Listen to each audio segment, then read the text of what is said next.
expression is familiarity breeds contempt, which basically means you get used to something, you stop appreciating it. Even worse, contempt means something far more negative. But in this case, it's just we get used to things. We've been doing a seder now for 3,000 years, over and over again. I mean, the Haggadah itself is a cumulative. It was written much later on. I mean, we have the Torah mitzvahs itself, to tell over this, Sipur Yitzis Mitzrayim, to talk about the mitzvahs. We have matzah more. These go back to Torah itself. But the actual seder experience kind of evolved over time, and it has become what it's become. And now, basically, for the most part, it's one of the most done Jewish experiences across the spectrum. Orthodox, conservative, Reform. Everyone has some form of seder. I was actually looking online.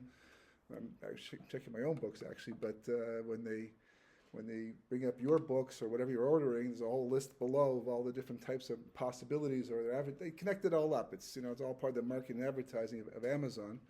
And one particular store caught my eye.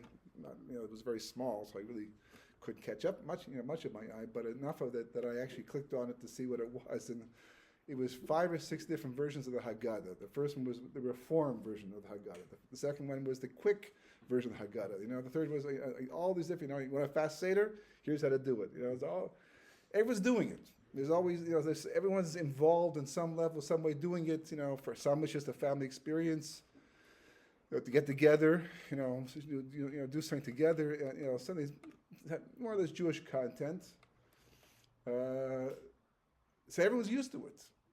It's part of our culture. It's part of who we are. More than Rosh Hashanah, more than Yom Kippur, more than Sukkot, more than Shavuos.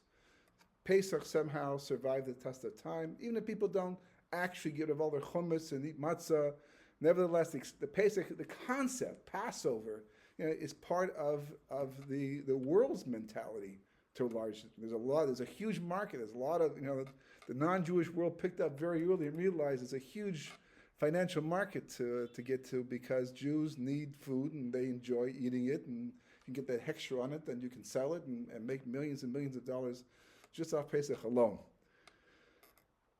Unfortunately, that leaves us blind to the opportunity. That leaves us in the dark about what we're supposed to be accomplishing, really. What it is that it's supposed to, the impact it's supposed to have on us. So, for example, if you ask anybody, why do we eat matzah? They'll say the only mitzvah itself is Leil Seder. The rest of the Pesach, you don't have to have matzah. You can't have chumetz, but you don't have to have matzah. You can get chumetz free the rest, matzah free. Sorry, matzah free the rest of what did I say? Chumetz or matzah? Sorry. Scratch that, reverse that, rewind that. Right? Leil Seder, there's a mitzvah to have matzah. Okay, the rest of the week you don't have to. You can be matzah free the rest of the week if you want to be, right? Just the first night. And if you ask somebody why it is that we're so makpid, why we have to have matzah specifically on the seder, it's one thing not to have chumetz, but why do we have to eat matzah specifically? You don't have to go very far. Just open the chumash. The chumash tells you in Parashat Bo, right? There was not enough time to bake bread, so therefore we got matzahs instead, and to commemorate that, we eat the matzah. They'll say it to remind ourselves of what was going on over 3,300 some odd years ago. But anybody you've watched matzah being baked? Have you ever baked matzah yourself?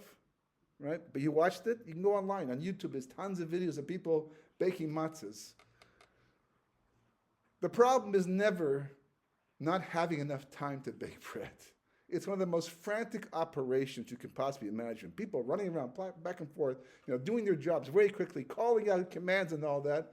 Because if you leave flour and water mixed together for 18 minutes, that's where you get 18-minute matzahs from, 18 minutes.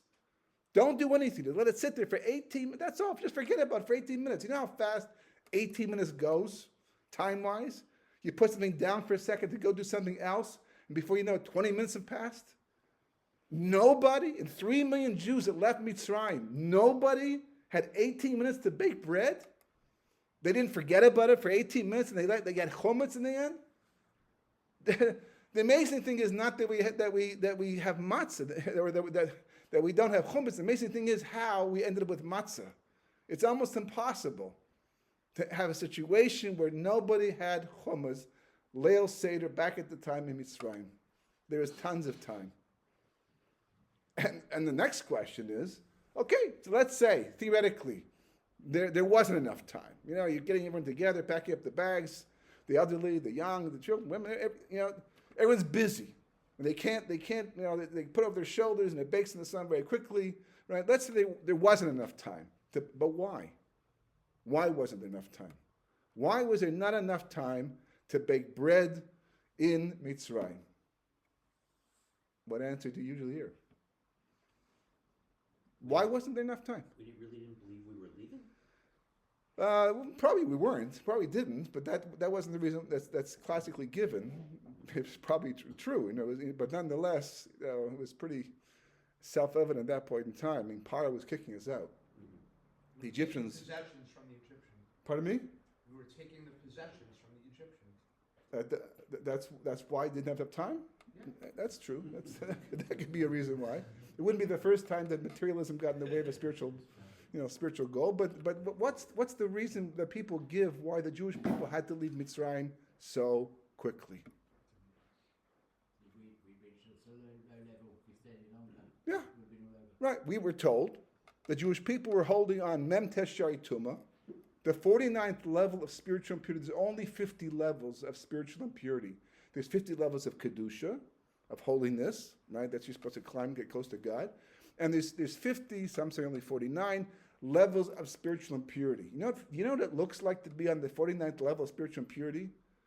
I don't know what you have in Modi'in over here, but in Yerushalayim you have Ben Yehuda Street, for example. You're all familiar with Ben Yehuda Street, right? If you were to walk up to someone sitting at a cafe, a secular Jew, sitting at a cafe having coffee and a croissant or something, and tell them that we need this, in 2 weeks' time, to find the Korban Pesach and shecht it and eat it at the Seder, what is he going to tell you? How are you going to look in his eyes, or her eyes for that matter? Are you crazy? Who does it today? I mean, it's just a myth. They're not going to say believe in it. And yet, they're not holding a Mem Teshari Tumah. I don't even know who today has reached such a low level, but one thing we know for sure, that anybody who gets the 50th level, irredeemable. You can't fix it. So the Jewish people were told, because they were Mitzrayim for so long, 209 years altogether at that point in time, 116 years of slavery, because of that, we were so affected by the Egyptian exile, we were so affected by the environment that we'd sunken down to such a low level, even though we're being enslaved by these people, right? Somehow we were spiritually corrupted to such a degree that if HaKadosh Baruch Hu did not free us when he did, there'd be nothing to free. We would still be alive, we're still walking around, but we'd be more Egyptian than Jewish in any way. That's what would have happened. So therefore, we had to rush out. We had to leave quickly to avoid that situation from happening. Does that sound familiar, though? You heard that before? That's what we're told. That's the classic answer. You walk into someone, a little, a cheder child who's, this question, that's the answer he's going to give you. Go to someone, Yeshiva Katana, ask that question, that's the answer they're going to give you. Go to someone in Yeshiva Gedola and ask that question, that's the answer they're going to give you. And the most amazing thing is it's not true. For thousands of years, we've been saying this, but it's not true. And if you don't believe me, open the Chumash. Read the Chumash. Look in Parshas Bo. At the end of the 10 plagues, who's up and who's down? We got the Egyptians and the Jewish people, or Bnei Yaakov, at least, not quite officially Jewish yet, to Mount Sinai, right? You got the Egyptians and the Jewish people. Who's up and who's down? Tell me. The Jews are up. How did we leave Mitzrayim? The pasuk says in Parashat B'Shalach, we left B'Yad Rama. I mean, with exalted hand, like we were up. We were the ones in control. Where's Paro? Right? Kids even have a song about this. It's the most, Paro pajamas be'ems halayla. It's like they sing this, right? How many enemies do we have a song like that about? Why? Why is he in his pajamas? He forgot to get dressed? He's a king. Kings don't do things like that. Why is it? What's going on? It's the middle of the night. He's worried about the death. He lost a son. He's worried about his own life because he's also a Bechor. He's also a firstborn. He sees what's going on, and he's looking all over the place. He didn't even take the time to get dressed into his royal clothing and go out with an entourage to find Moshe and Aaron to beg for his life. That sounds like the forces of evil are up. The Egyptians are telling Paro, come on, enough is enough already. Get rid of these people. Kick them out already. Look what's going on. Kulana Metim, we're all dead people over here. Mitzrayim has been destroyed because of their God. And they're up? No, they're down. It's like a seesaw, that when evil is up, then good is down. When good is up, evil is down. You can't have them both up at the same time. They can't both be down at the same time as well. So the very fact that the Egyptian people were so desperate to get rid of Klal Yisrael, to kick them out, to throw them out of the country, to save their own lives, means that evil was at the point of destruction. Literally, at the point of destruction. The Jewish people, on the other hand, they were free and clear of the Mem Tershar Tuma, completely out of it. So what about this statement, this idea, this comment that's been passed down for thousands of years? You're right. It did happen that way. There was a point when we were holding on Mem Tershar Tuma and in danger of destruction and oblivion. There was a point, but that's not now. That was before the first plague, Makas Dam. That was the first. Before then, if God hadn't begun, because it says in Parashat Lech Lecha, right, that the Jewish people were supposed to be in Egypt, or land not theirs, for 400 years. We left after 210, so 190 years early. So if God had not ended the exile when he did, had we stayed the full 400 years, nothing would have survived, nothing would have remained. So therefore, Kadosh Baruch Hu God stepped in and brought the plagues at that time, 190 years early, 91, began, in order to make sure the Jewish people survived, because he promised Abraham, Yitzchak, and Yaakov that somebody would go back to Eretz Canaan after all this was all said and done. That's when it was true, before the first plague. But as the plagues proceeded, as they kept coming one after the other, each plague was like medicine for the Jewish people. Each plague yanked the Jewish people out of the Mem Tershar Tuma a little bit more. So by the 10th plague, when Hashem himself did it, Ani v'lo malach, ani v'lo saraf, I myself did it. The Gilui, the revelation of Hashem in the 10th plague was so intense that the Jewish people were well out of Mem Tershar Tuma. So now the question comes back again. So why did we leave early? Why did we leave so quickly? It seems like from the facts on the ground that we could easily have stayed years after that and never be in danger again. We were in control. We were the ones who were up, not the Egyptians. So in that case, we had all the time in the world to bake bread, all the time in the world to not have matzah. Just think how much chametz you wouldn't have had to clean if we had simply taken advantage, right? Pouring would not be a nightmare, where kids run around the house with vaffling, 30 days in advance of Pesach. Hiding them all kinds of places, you only find them in the middle of Pesach, not before, and despite all the badikas, who puts a holiday like that in advance of Pesach? It's like literally the antithesis, right? Just to make sure there's enough chametz to find in your house, we'll give you a holiday that spreads it all over the place. But we had that matzah. So it turns out that the matzah that seems to be incidental, just like something that we do to commemorate the holiday, turns out that it was the starting point of the entire discussion. In fact, Avram Avinu, the Medrash says, he ate matzah on the 15th of Nisan hundreds of years before the Jewish people went out. Before his descendants were even in Mitzrayim to be enslaved in the first place, to have to go out. That's what the Medrash says. And this next point is very deep and very Kabbalistic, and I can't really explain it to you because it just takes, too much time to go all the background. But just to appreciate why matzah is so central. According to Kabbalah, the main tikkun to creation, tikkun ma'aser bereshis, or expression tikkun ma'aser bereshis, where Hashem made the world, he fixed up everything and made this world that exist the way it does right now. The actual tikkun to ma'aser bereshis is defined, again, it's conceptual, it's not like, as simple as it sounds, but the actual concept is, if you look at the word chametz, and you look at the word matzah, they're almost identical. The only difference is that chametz has a ches and matzah has a hay, right? But a ches and a hay, they're very similar to each other, right? You just have to break the leg of the ches, the left leg of the ches, and you have a hay. So Kabbalah says that the actual tikkun to make creation, make it long before Adam Rishon's existing, long before there's a chet etzadas tova ra, long before the Jewish people are Mitzrayim, the actual tikkun is defined as the breaking of the ches's leg to make a hay, to go from chametz to matzah. That's how central matzah is to all of history. All of history.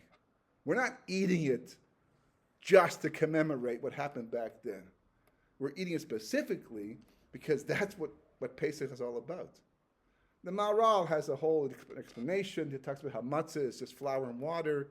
Therefore, it represents pashtus, simplicity of the world to come. It corresponds to the yud, the only letter that's not a composite. Other letters in the aleph base, they're all composites of other letters, except for the yud. It's by itself. So therefore, it symbolizes the Kodesh Baruch Hu. So it tells us, right, that we're supposed to be, freedom is a spiritual reality we're supposed to be striving towards. And the matzah symbolizes it because matzah is also pashtus, also simplicity.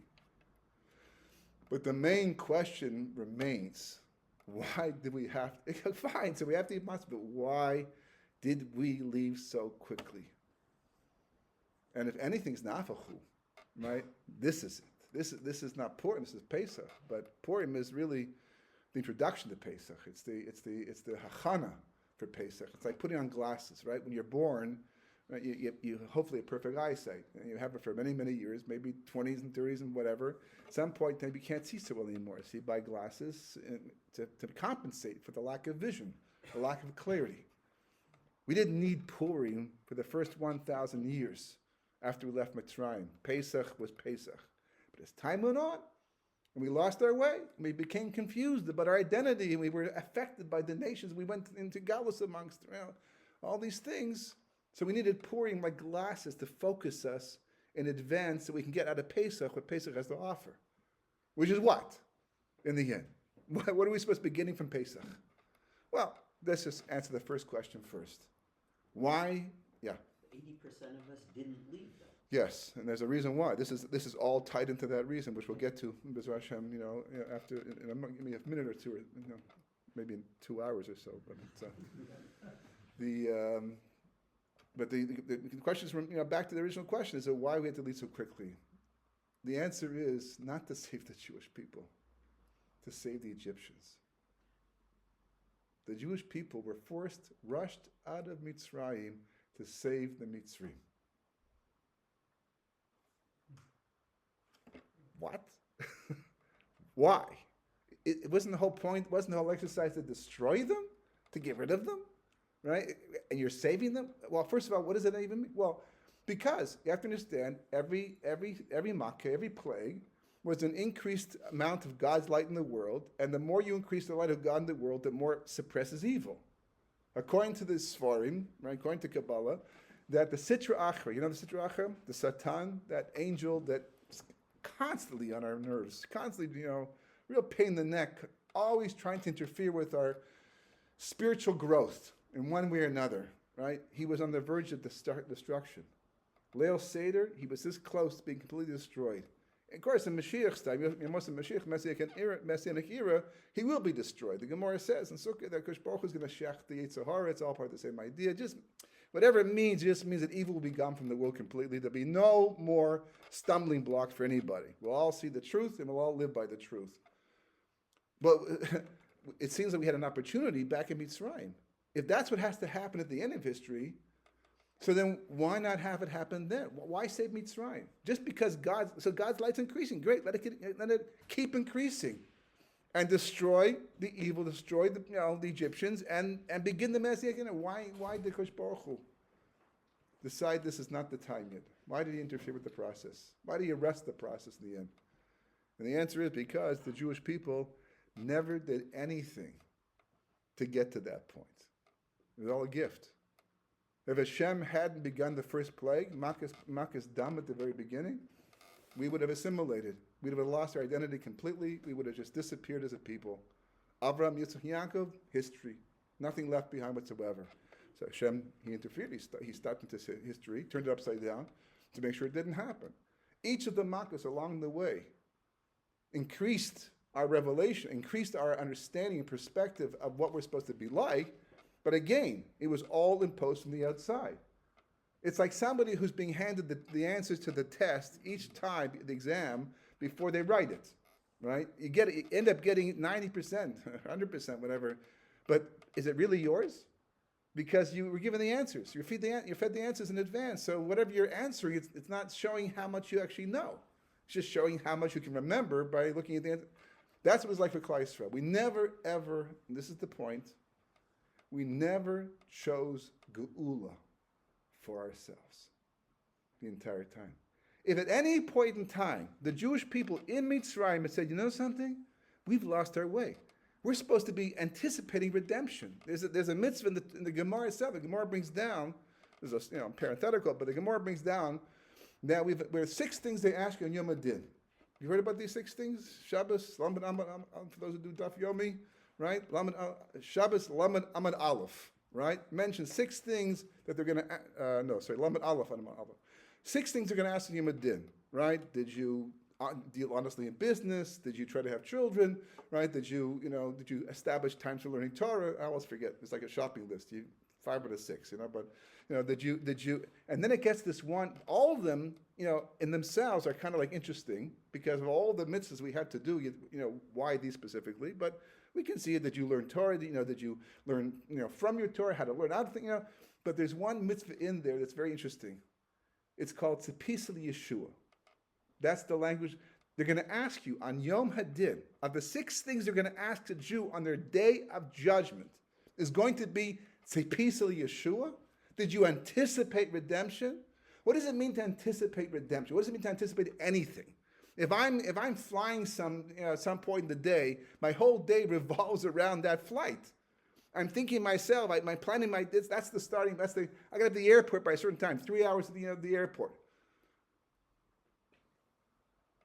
You have to plan. So you're anticipating. If you don't anticipate, you're going to be late. You might even miss your flight in the end. You can't work like that. So the same thing, you have to anticipate redemption. But here's an amazing thing, is that Sefer Mitzvahs Hakat, and Smak for short, right? He asked the question, okay, all the other mitzvahs that were mentioned, all these other halachas mentioned, they're going to ask you on Yom B'din. We have sources for. We know what the sources are. We understand where they come from. This one mitzvah, Tzipisa Yeshua, who says I'm obligated? Where does it come from? Where's the mitzvah? It's a good thing. Obviously, you have to anticipate redemption for sure. Why not? Machake, the arrival of Mashiach b'chol yom. Even if he tarries, I'm always waiting for Mashiach to come. It's a good thing. It's one of the 13 ikarim. If you don't do it, what are you over? What sin have you actually committed? Not so much, but it affects you over time. You should do it. You should do it. But a mitzvah of Tzipisa Yeshua, where does it come from? So he says an interesting thing. He says, actually, the mitzvah of Anochi Hashem Elokecha, Asher Tzitzecha Meretz Mitzrayim. I'm the Lord your God who took you out of Mitzrayim. That's the source of the mitzvah. That's what he says. Right? How do you see that? Where does it come from that? That's the first of the 10 Commandments, first of all. But he said, where does it come from that? He says, why does it mention Mitzrayim? Just say, I'm the Lord your God, period. Do you need more than that? Because first of all, who put us down there in the first place? That's the classic, joke that people always make. Great, you're the God who took us out of Mitzrayim. You're also the God who put us down in Mitzrayim. Don't put us down. Don't take us out, and we're even, right? And we don't need a holiday and chametz and matzah and all that. You mind your business. We'll mind our business. We won't ask you for anything. What do you mean? I took it out of Mitzrayim. You better take us to Mitzrayim. You took us down there, so take us back out again. Why mention Mitzrayim? So he says, because HaKadosh Baruch Hu is saying that, I promised to take you out of Mitzrayim, and I fulfilled that promise. I want you to believe that just like I took you out of Mitzrayim the first time, I will take you out of exile the final time too. It might take thousands of years, but you have to have emunah. You have to have belief that the final redemption will eventually come. Just like the first one came, the final one will come. And the truth is that the final one anyhow is just the completion of the first one, because we never completed Yetziat Mitzrayim. That's why every Jew, every year, has to look at themselves if they too left Mitzrayim, because we are. All of us have been leaving Mitzrayim now for thousands of years. And that's the reason why the end of days is called Ketz HaYamin, right? It should just be Ketz Yamin. What do you Ketz HaYamin? Ketz HaYamin means the end of those days. End of days would just be Ketz Yamin, right? So why is it HaYamin? Which days are we talking about? Well, the Gematria of Ketz is 190. How many years did we leave Mitzrayim early? 190. So therefore, Ketz HaYamin is really the end finally of the 190 years, because HaKadosh Baruch Hu took us out early, but he didn't forgive us. Right? You want to pay back the mortgage over a longer period of time? The bank's not going to say, well, forget it anyhow. They're not going to say, okay, we'll split it up, add more interest, whatever, but you still got to pay it back. There's only one exile, really, and only one redemption from Mitzrayim. And Bavel and Medai and Yavin and Edom, they're just subsets of the main one. They're all just aspects of Mitzrayim that we didn't complete while we were there. We finally got out. So it turns out that that's the only exile and redemption that matters the most. So when it says that the same way I took you out the first time, I'll take you out the second time, means I'll complete. And that's why Moshe Rabbeinu comes back as Mashiach. You know that Moshe Rabbeinu is Mashiach, right? He comes back from an encore, curtain call, end of history, to finish off what he started. What about the fact he has to come from Yehuda? So the body will be from Yehuda, but the soul will be Moshe Rabbeinu's neshama. He actually is the one who will be inside Mashiach, who will finally, which is one of the reasons we haven't had Mashiach until now. I mean, I'm sure he's sitting somewhere in Eretz Israel today, right? But he hasn't appeared yet, so to speak, because just like Moshe Rabbeinu himself took 79 years to develop before he finally was called upon, likewise, Mashiach also, the Jewish people will go through a certain development process as well till we get to the point where HaKadosh Baruch Hu can send them. Yeah. But I've heard that it can go either way. The Jewish people can all keep 2 Shabboses, Right. or we can all become complete Amharitzes, and then we Yeah. have to be saved. So, And how does that- which one's it sounding like? they're diametrically opposite. Yeah. It's like if you wanted to shoot basketball, Right. well, you would practice on the hoops every day. To do nothing badly, you'd have to practice doing nothing all day. Okay, yeah. Actually, there's a wonderful sefer that I learn on an ongoing basis. It's called Achris Gereshis. It's the sefer itself is new, but it's actually all the Ramchal and the Vilna Gaon about all these issues to do with the end of days. Achris Gereshis meaning that final redemption will be like the first one, and they discuss all these things. And the truth is, it comes down to Gemara in Sanhedrin. I don't know if you're familiar with the Gemara in Tzadei Zayin Amud Beis. This week, didn't we? I think on the Daf Yomi. It was last week. That's right, because someone actually sent me something about that they were doing. But in Tzadei Zayin Amud Beis, right, there's a machlokus between Rabbi Elazar and Rabbi Shua, right? And the Gemara says over there, Rabbi Elazar says, if the Jewish people do tshuva, then the Gula will come. If he doesn't, we don't, then he won't come, right? Rabbi Yeshua says, chas v'chalila, right? Chas v'chalila, that would be the case. There's no way the Gula is not going to come. It has to be redemption, because Baruch Hu promises for sure there's going to be redemption. Elamai. So what is his answer? Rather, HaKadosh Baruch Hu will raise up a king who will be gozer gezeras like Haman, and the Jewish people will be forced to do tshuva. So the question is, really machlokas? Are they really arguing over here? They both agree that tshuva is necessary. The Gemara on the next stuff, Tzadei Ches Amud Aleph, brings down the famous Gemara of Rabbi Alexandria. Alexandria brings down the psukim, the pasuk of HaKadosh Baruch Hu, from the pasuk from Yeshaya about how the Gul will be Achishena B'ita, right? And there the Gemara says, which one is it? Because Achishena kind of implies. Now you got me going this direction. I might be forced to show you something, right? Achishena implies. I'm going to do it. Give me a second. This is one of my favorite things. Achishena implies that the Gula is going to come early, hastened. That's the line, right? Bita means in its time, or in the last possible moment, perhaps. So Rabbi Alexandria has a novel approach to this whole thing, right? The Pashu Pshat of the pasuk, it's all one thing. That the final redemption will be in its time, but a little bit earlier than it has to be. That's the way the Leshem actually learns it out. Rabbi Shlomo Eliashiv, he learns it out that way. It has to always go back to the original Pshat. But at least Rabbi Alexander says that it does mean two different times. Achishena is really, Rabbi Eliezer's time, meaning that the Jewish people decide to do tshuva on their own. And therefore, the next Gemara was talking about he's going to come riding in a cloud or riding in a donkey, right? The same idea. The Jewish people are zoiche. They do the tshuva. Then it'll come early, and it will come riding in a cloud, meaning we'll just walk there to Israel. No more, Hamas and Hezbollah to worry about, or any of the problems we have in this country or around the world today. That's the ideal situation. But if we don't do it that way, the Gemara says, then it comes riding in a donkey, meaning that it's like a poor person, meaning that we're going to struggle. But either way, we're going to do the tshuva. That's the point. Either way, we're going to do the tshuva. Now, since we stumbled onto this pasuk, I'm going to deviate a little bit over here because I lost my way anyhow. One of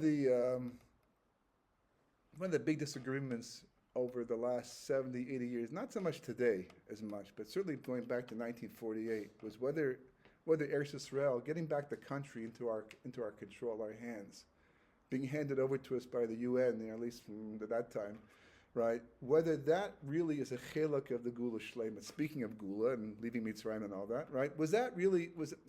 So you know the positions, right? You got those who believe it's completely the opposite, right? That it was what they call a Maisa Satan, where it was really, it's a Satan fooling around with it. It's not really the real thing, because if it was a real thing, it would happen through Torah leaders, Kedusha and all that, not through secular government who doesn't even put God in their constitution.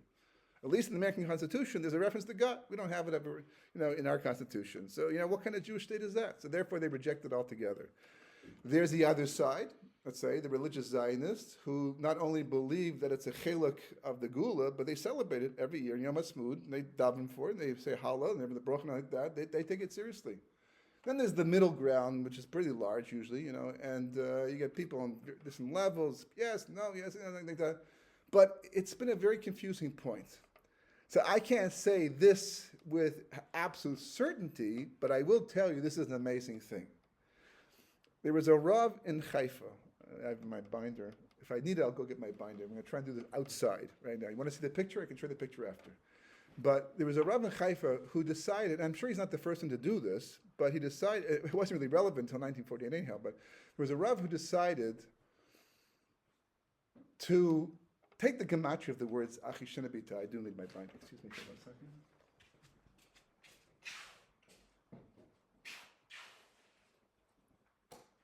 Just for reasons like this.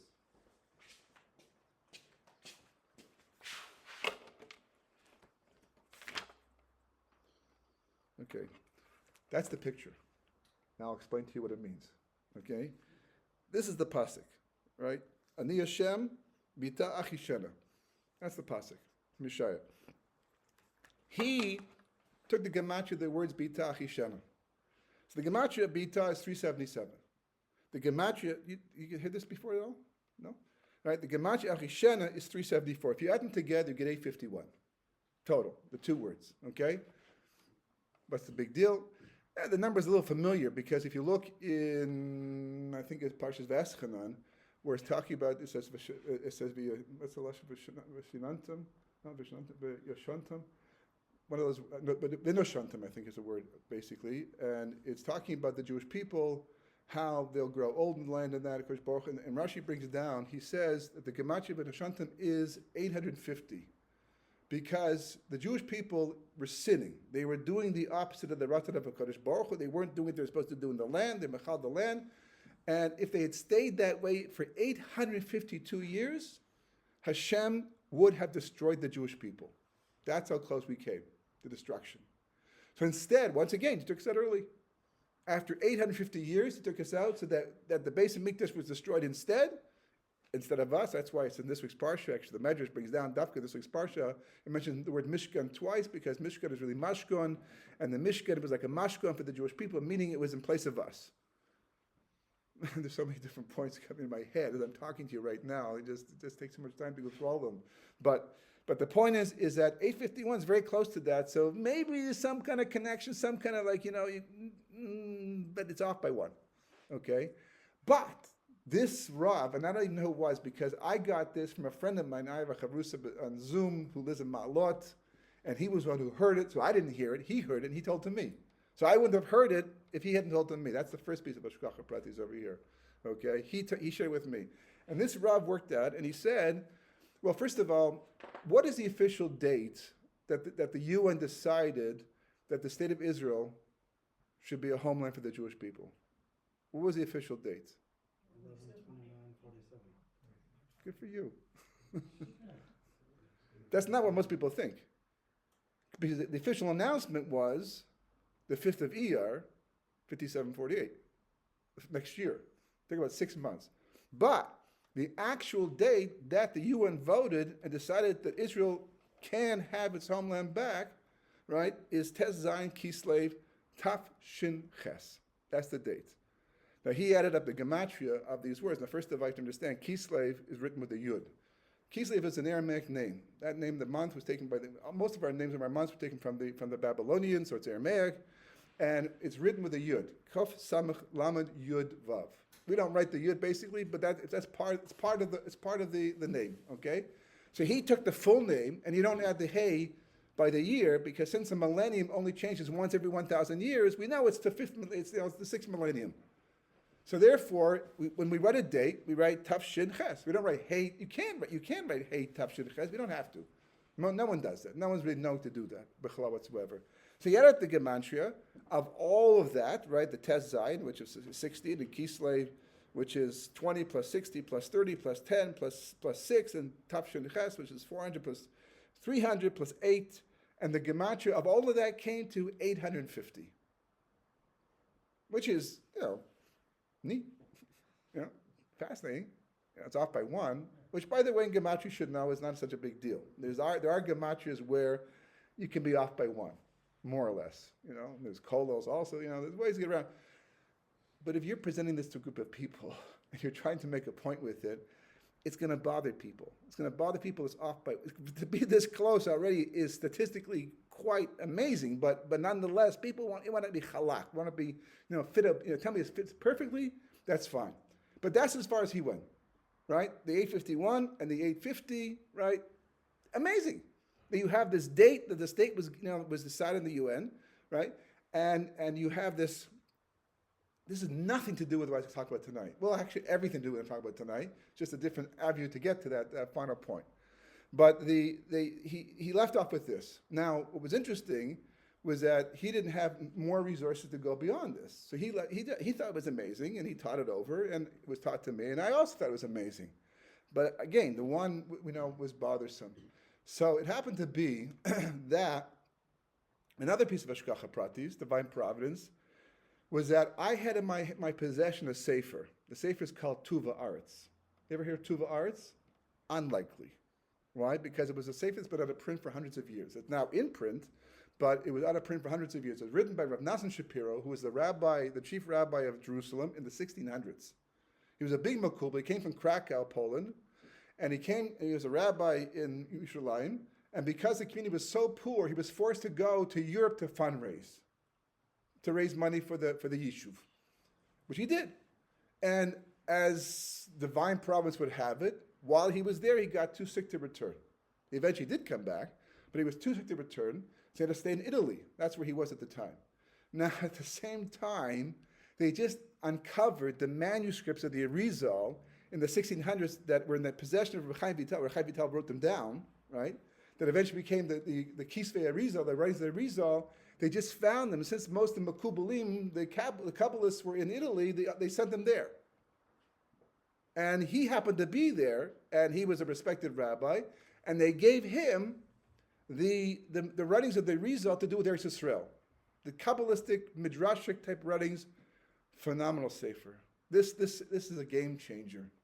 Now, how did I come across this sefer, right? I would never have known about it, but it happened to be that I had an office. My kids were growing up. It was too noisy at home.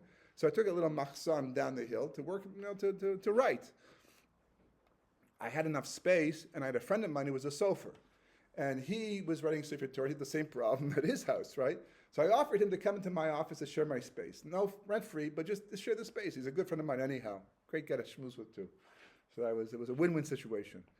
And he came in, and he was into Kabbalah, somewhat, and he noticed in certain Sfarim that he was coming up with that this name Rav Nassan Shapiro kept showing up, and he had never heard of him before, and he had heard of a lot of people, but was very surprised.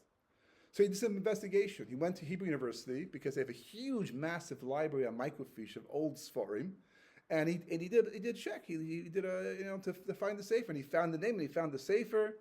And today the technology is much different. This goes back 20 some odd years. He had them print out the microfiche. It's like, they take the plastic and they put it onto, teensy letters, right? His eyes were still good at that time. And he printed them out, and I can still see him sitting on the other side of this big table I was working on, and he was on the other side, sitting there like this, letter by letter, writing down the words, and eventually republished the Sefer. He actually published it, with nice big print, Hebrew fonts and gave me a copy. So immediately I read the Sefer, and I was so inspired. I wrote a book based upon the Sefer to do. It's called Talking About Eretz Yisrael, about the importance of making Aliyah. And it came inspired from the Sefer. But the amazing thing is that I had the Sefer, and I've used it, I've taught from it for many years, but for a while, other Sfarim came into the picture, and I put it aside for a bit. I forgot a lot of the materials. Major points I remembered, but some other points I forgot. And stay with me. I'm getting to the punchline. Okay?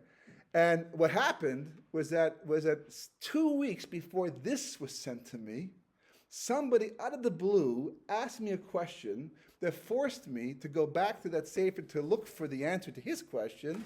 And in the course of looking for his answer, I came across a paragraph I'd completely forgotten about, only partially took note of because I wasn't looking for it, but it was in my mind enough that when I got this, I remembered it. Now, I have to understand, this is a huge piece of information. This is a piece of the puzzle.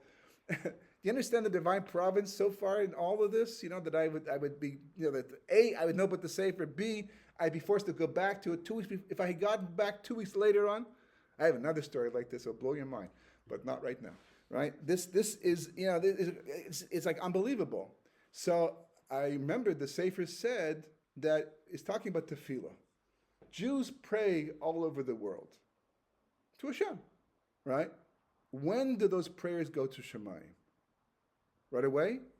If you daven here, right, we daven Mariv, right away goes to Shemayim. Someone in New York davens at 6:15 their time, which is now 6 hours behind us, and goes up at that time. Like, when did prayers go to Shemayim? So the Rizal taught, it's the Abraham Tuvaris, that all the prayers of the Jewish people in the world go up together at the same time. They all go up at the same time, but whose time?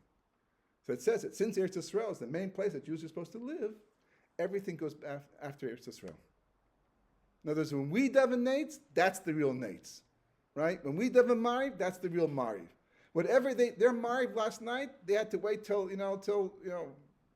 actually the truth, I don't know when they have to wait till because we're already after it, but that it goes after the Yishuv of Eretz Yisrael.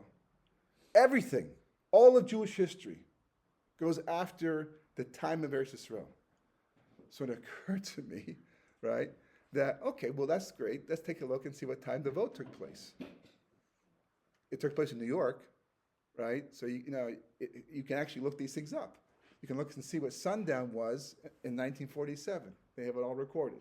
And I looked it up, and sure enough, that when the UN voted, it was the 16th of Kislev in New York, but it was already the 17th of Kislev in Eretz Yisrael. There's your one. There's your one. I actually cried a bit when I said this, when I got to this point. Tears of joy kind of welled up in my eyes because you feel the hand of God, directing you and like telling you, hey, take a look at this, right? And everyone I tell is like same reaction. I mean, you want to calculate the statistics of all this taking place at the same time? Someone would still ask the question, though. Good, great, fantastic, but what do we care what the UN says? Certainly not today, that's for sure, right? But what do we care? The UN says, yes, no, we're the Jewish people, it's our land, God gave it to us. Look at the first Rashi, right? In Parshas Bereshis, why it mentions Bereshis, Malakim, and Shemayim V'Zaretz, because Hashem is telling us that they're going to call us Ganavim, Gizlanim, and the but it's our land, God made the world, He gave it to us, so what do we care what the UN says? Yeah. Isn't that one of the major arguments against the Satmar position? Which part? That the world recognized our right to it. That we weren't, wasn't as if we were just grabbing it. If that were an solely argument with Satmar, they would just throw it right back in your face because they'd say that proves nothing. On the contrary, they hold it. They would say that who are they? they work for the Sitra Achra. They work for the fact that they gave it to you. They would say is proof that it's not from Hashem. I thought that if the world recognizes it No. as a Jewish place, that's No, part but of I'll tell you who would agree with you. The Vilna Gaon. The Vilna Gaon. Because the Vilna Gaon says in a sefer called Kol HaTorah, and you'll, Kol HaTorah, right? Whoa, wait a second. Isn't that controversial? Of course it is. Of course it is. You can talk about Mashiach ben David, and the Satan doesn't care. Because that's like having a key to the executive kitchen, but no key to the front door. Big deal. What you going to do? You can't get in anyhow. So I got the key to the kitchen. No, yeah, just go ahead, eat. I can't get in, right? Mashiach ben David, so what? Mashiach ben Yosef? That's a different story. Tell us what we can do to expedite redemption? Oh, he's going to be all over that one. Because that's how it works. That's the rules of creation. That's how it works. But anyhow, if you look in Kol HaTorah, especially the red version, everything is cross-referenced to others for him that the Gra wrote, that we know for sure he wrote. And the Sefer I mentioned before, Achres Kereshis, also. You can see all the same ideas. You know what he says there? He brings a pasuk from Shir Shirim. Because the Gra was so into redemption, so into Gula, Kabbalistically, so many insights, so many ideas you need to know to understand what's going on today. And to understand how to behave, how to act. But he says over there, it's tied back to the Achishena B'tah thing all over again, right? If the Jewish people merit the final redemption, meaning we've done the tshuva, at least majority of the Jewish people have done tshuva, we've done whatever Hashem wants us to do, to whatever level He wants us to do it. If we do that, then we don't have to entertain, listen to anybody. In fact, the world will say, "Go ahead, take it. It's yours. It belongs to you." That's the ideal way. You just walk in and you get it. But if we don't, he says, based on the pasuk, Smolik Tachas Roshi, right? My left hand is under my head. He says that talking about the other redemption path. And he says, we learn this from Koresh. The Gemara, for those who are familiar again, Megillah talks about Koresh. First it says he's Mashiach ben Yosef. It can't be Mashiach ben Yosef, but rather Kosh Baruch with the Ruach of Mashiach ben Yosef into him. Why? To do what? Because he let the Jews go back. After 52 years of the 70 years of exile, Koresh said, "Sound crazy, unprecedented. That a ruler would tell." Achashverosh said, "No, up until half my king, up until the base of Mikdash, no way." Koresh said, "Go ahead, start construction on your second temple. Go back to Israel." 42,000 people went, right, with his permission. The Gra says that was a paradigm. That was the way it's supposed to be. If we don't deserve redemption because of how we're behaving, then we can only do what he says with the permission of the nations of the world. The Brisker Rabbi is quoted as saying that the UN only came into existence for that one vote, to make it easier for us. Just like the war of Gog and Magog. You know what the war of Gog and Magog is? Hashem saying, I'm not going to make you go after all your enemies around the world. I'll bring them to you. And then we'll deal with them. Like it's like bowling, right? You hit the center pin, they all go, right? That's the war of Gog and Magog. It's the same thing. Kosh Baruch Hu says, he says, you want to be able to get the permission of all the nations of the world without having to go to all, talk about shuttle diplomacy, you have to go from one country to another. So Hashem brings them all together in the UN, and they have a vote, and we get the land. So according to the Gra, yes, it's essential, right? Another piece of information that puts it all together. But just to tie it back to the original point, back to the original idea. It's all. We didn't deviate, but the idea is really the same idea. See, peacefully Yeshua. The Jewish people, they didn't do that. It wasn't real for them. They saw it happening, and that's the reason why 4/5 died in Makkah's Choshech. Because after they saw Mitzrayim being destroyed, right? You have an option. Honestly, I empathize. If I was being told, even though I didn't like Egypt and I'm being enslaved there, but what's to go into the desert? You're gonna, with no provisions. You're gonna follow God, but you can barely see, and it's all new to you, and you're gonna risk your life and your family and everything, and run it into the desert. That's a harsh reality to have to deal with. So 4/5 said, nah, that's not for us. We're going to stay instead here in Mitzrayim. After all, we built the place, right? It's been destroyed. The Egyptians are no longer, so why not? Let's move in. So God said that's not the deal. That's not the program. This has to end in Eretz Yisrael. And the reason why it took 8 plagues, because the 10th plague, there was no free will anymore. For the same reason why the Egyptians were about to be destroyed. Same reason. Hashem revealed himself so much by the 10th plague, you could not ignore him anymore. There was no free will. You have to be able to deny God to have free will. So you can choose him.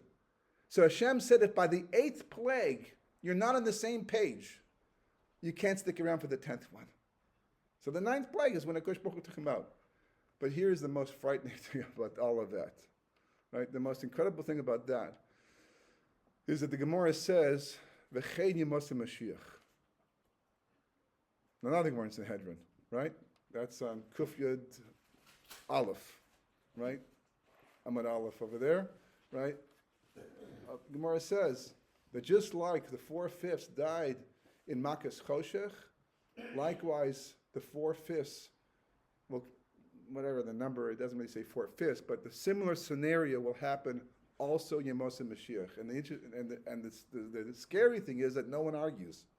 Rava says it, and nobody argues. And let me show you something else. If I can find it.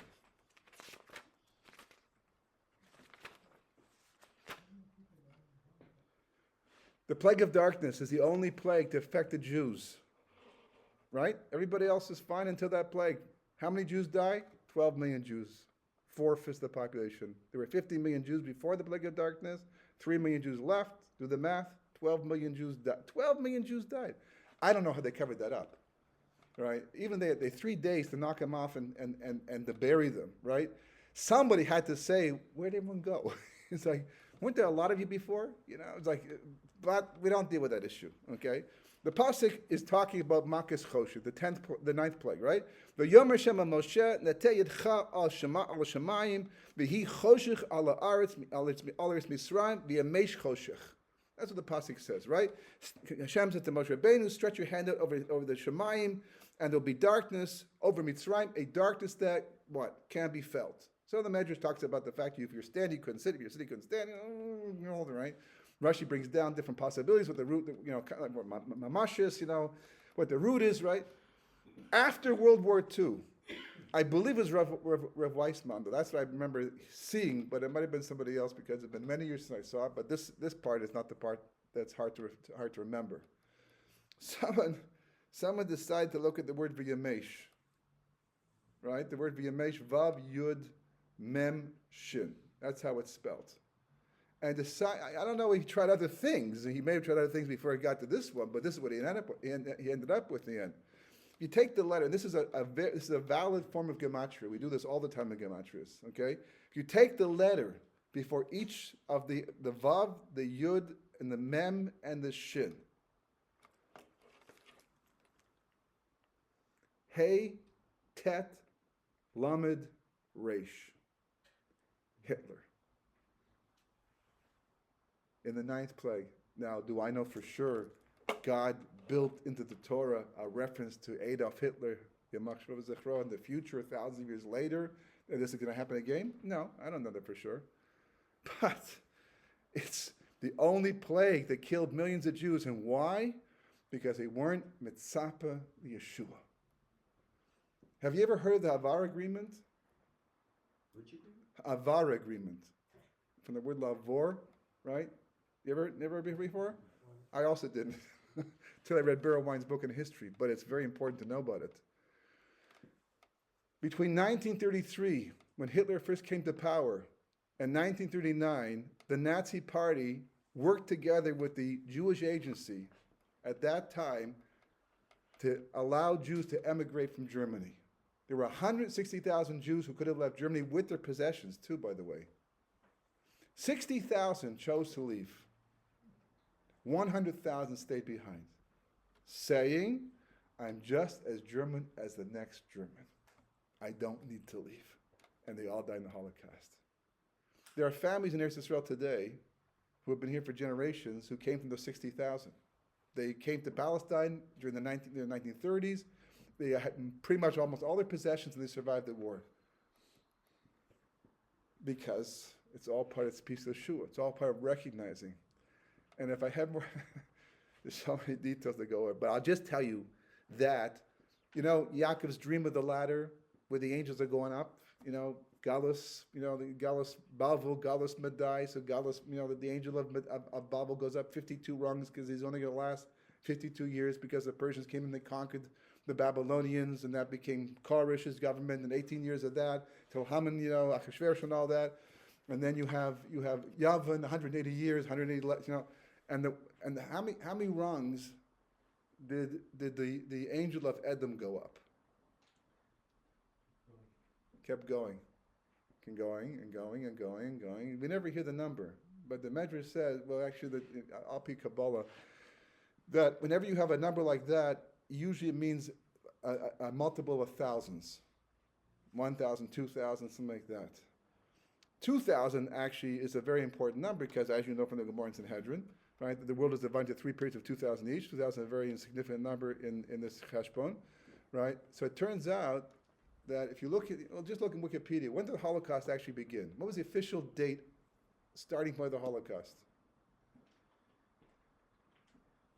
September 1st, 39. Close. Kristallnacht, Yeah. 1938. Even though at the time we didn't know the Holocaust was coming. But once the Holocaust occurred, historians realized that was the beginning of, it was just a question of time before the final solution began. That was in the 40s. But the official date of the Holocaust is 1938. If you go back 2,000 years from 1938, which I did, right, you know where you get to? 63 BCE, because no zero in the non-Jewish calendar, right? 63 BCE. What happened in 63 BCE? Galus Edom. Pompey came and he came in and conquered Yerushalayim. We lost our independence at that time. He was invited in by, I think, Aristobulus, because there was a civil war going on after the Hanukkah story, right? As they say, be careful what you wish for, because that was an unmitigated disaster. Rather than simply end the civil war, they conquered Eretz Israel, and that was the official beginning of Galus Edom, exactly 2,000 years until Kristallnacht. Now, it's spanning like two types of history. There's biblical history, and then there's modern history. Even us, we're believing Jews, right? We believe in Tanakh. We believe it's true. We believe in the stories of the Nevi'im. We believe in the stories of the Malachim. We believe in these stories, right? But it's almost like another planet. Then there's modern history, right? There's all this history, No, there's only biblical history. There's only biblical history. That's all there is. Just because Moshe Rabbeinu closed the Torah in his, by his death, and just because Nevi'im stopped it, doesn't mean that it's all being repeated over time and over time. It's coming back. All those nevuas about the end of days, that's a Nevi'im. They're coming back. It's now being fulfilled in our time at this point. Bottom line, that's what the Seder is for. That's what the Seder is for. We eat matzah on Leil Seder to remind us not of what happened, but of what didn't happen. We know what happened. That's recorded. Even Josephus writes in his time, people knew about it. And you can still see the pillar of salt that Lot's wife became. He writes it in Antiquities, right? So it's like sorry, Roman times. Christianity and Islam is based upon the Torah being true. If God forbid the Torah wasn't true, then their religions would fall apart too. Their only point is that they're the next ones. But it's based upon God coming into the world and choosing the Jewish people. All because of what? It's the peace of Yeshua. That's the whole point. That's what the Seder is coming to tell us. Are you real with the possibility of redemption happening at any point in time? Like now, especially in our generation? There's a whole part of this we haven't discussed right now that even makes it stronger.